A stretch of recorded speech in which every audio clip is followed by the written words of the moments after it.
of coal mines in southwest Indiana. These are people who come from generations of coal miners, and those jobs today are not what they used to be. They pay a third of what they used to pay. There are no guarantee of health, and there used to be a security if you worked for Peabody or one of these coal companies that you would have long-term security and health care and a pension, and that's not the case anymore.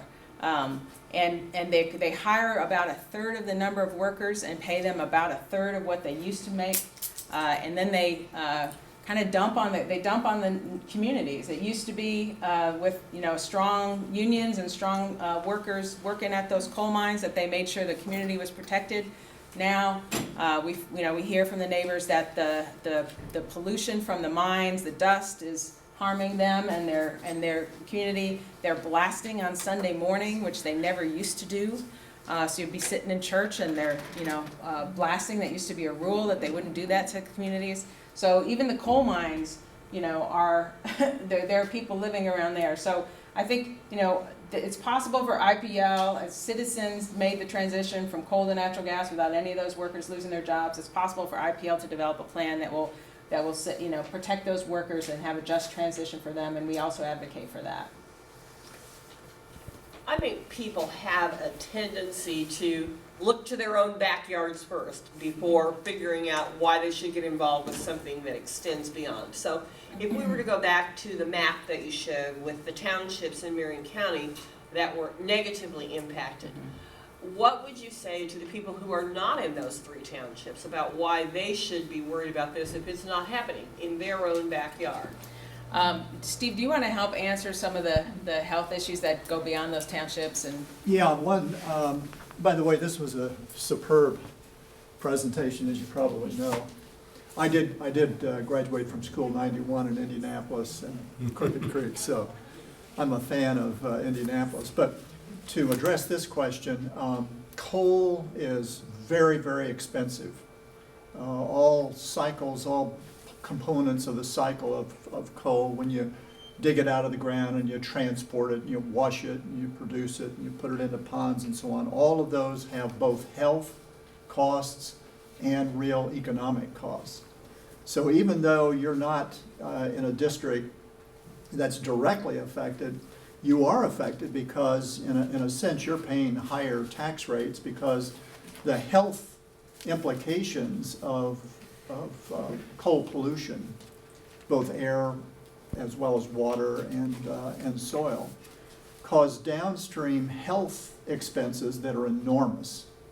And so all of us, taxpayers, pick those tabs up through higher premiums and so on. So that's a major issue that affects all of us in the community.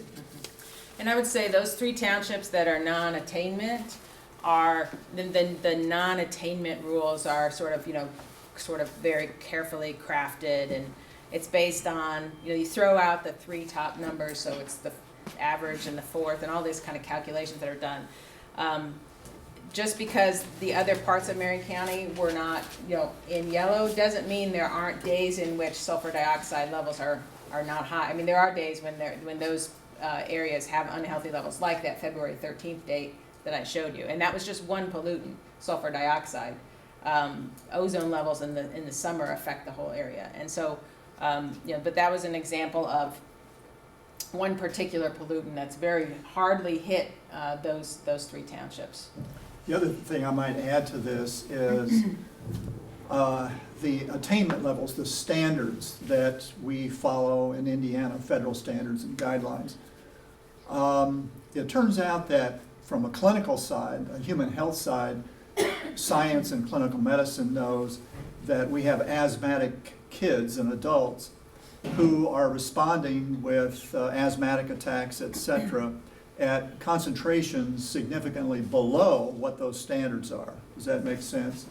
We all are born with different gene sets, and so depending on our genetic situation and the environmental exposures, we're going to react in a certain way. And I guess my point is that from a science standpoint, the standards generally every 4 or 5 years keep getting knocked down and down and down and down because the pressure is put on policymakers to recognize that little kids with asthma are getting asthma at levels that currently are within the standards. Does that make sense?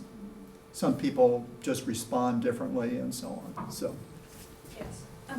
I had the honor of working on this Beyond Coal campaign, and one of the slides that I pointed out to the folks that I spoke with were on the different townships that had the red area with the zip codes, and that was the emergency department visits. And what I had a sense of with that map, because I live a couple zip codes just northeast of that, and it affects my community directly, is that those statistics, I believe, and please correct me where I'm in error, are emergency room visits, and they're confounded by socioeconomics of some of those surrounding zip codes, wherein my children and myself go and get our asthma medicine before we have to go to the emergency room. So my sense is that statistic is affecting all of our lungs. We just handle it in a different way that's not captured in terms of those maps. And so I know it's affecting my neighborhood, and I suppose it's affecting a lot more in Marion County, just based on that assumption I'm making. Right, yeah, and when I talk about that map, I try to point out also that there are a lot of reasons why patients end up in emergency room, visits. They may just not be handling their asthma very well. They may not be getting good medical care. They may have triggers in their house that are causing their asthma. So there's a lot of reasons. That's why I said I'm not saying the plant is causing all of those, but if you, like I said, if you're going to put a coal-fired power plant somewhere, you would not put it, downwind of a major population center like that. And we're one of the few cities in the country that still has a coal-fired power plant in its city boundaries.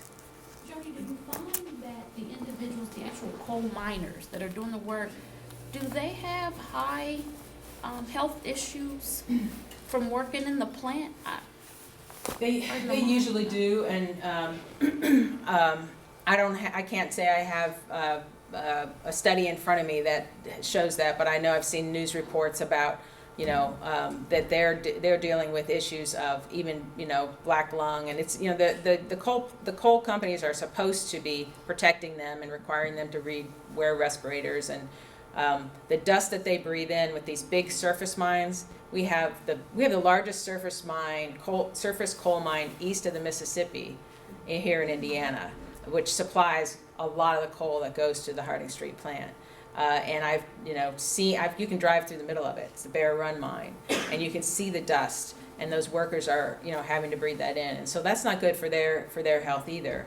But again, the coal companies have pretty much captured our government in many respects in terms of being able to. I mean, we have very loose permit requirements, and then even those are not very well enforced.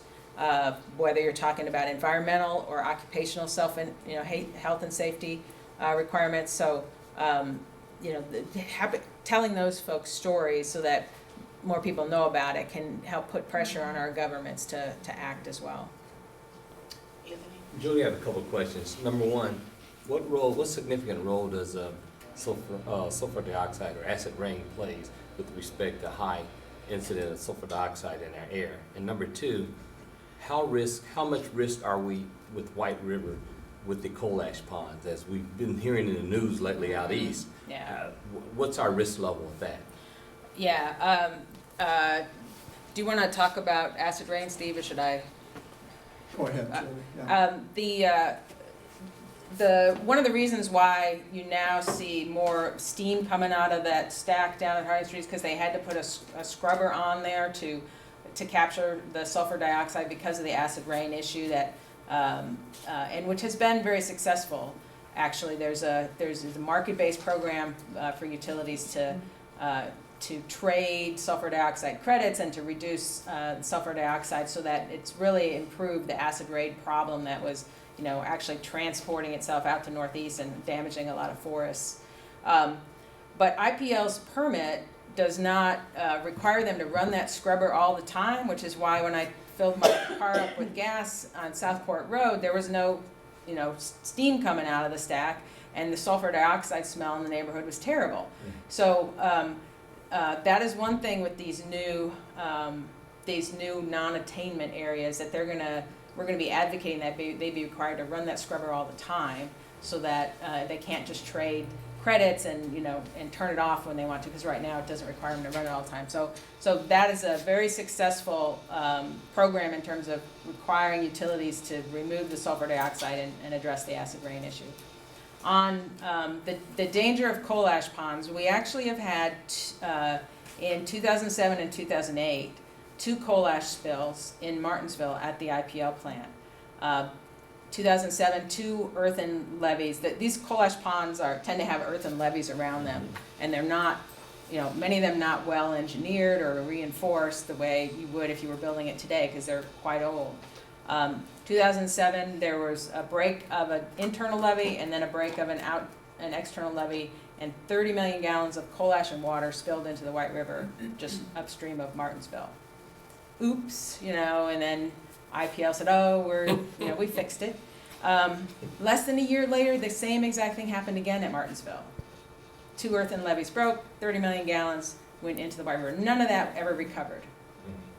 How many gallons? 30 million gallons both times. That's a lot of oops. Yes. The toxins in these slurries is sort of a list of real bad things that can get into your body. A lot of heavy metals, Yeah. cadmium, lead, Yeah. et cetera, arsenic, and so on. And so once those get beyond the boundaries of these ponds, they're out into the water, the soil, and therefore people are going to be exposed to them. And pregnant women, fetuses, children are highly susceptible to these chemicals. So, Yeah, and there's people who fish, who canoe on that river. There's a bait shop just downstream of that plant. I was just down there a couple weeks ago. But oh well, after the second spill, IPL said, well, we'll start bringing in an outside engineer to inspect these coal ash ponds twice a year instead of our inside guys. So we have an outside consultant looking at it. But there's no inspections by DNR of these ponds. DNR doesn't inspect. IDEM doesn't inspect. DNR is the organization, is the agency that's supposed to make sure dams and levees like that are secure and safe, and they don't inspect. It's up to each coal-fired power plant to do it on their own, and there's no incentive for them to do that because that just costs money. So other than fear of lawsuits, so Duke had this coal ash spill in North Carolina. They're now investigating all their coal ash ponds. I don't know if that's in Indiana or just North Carolina. We've asked, but every power generating facility that burns coal should be inspected. Somebody should be making sure those are safe, because there is a danger, and it's not a question. I heard IDEM's water chief say it's not a question of if this will happen.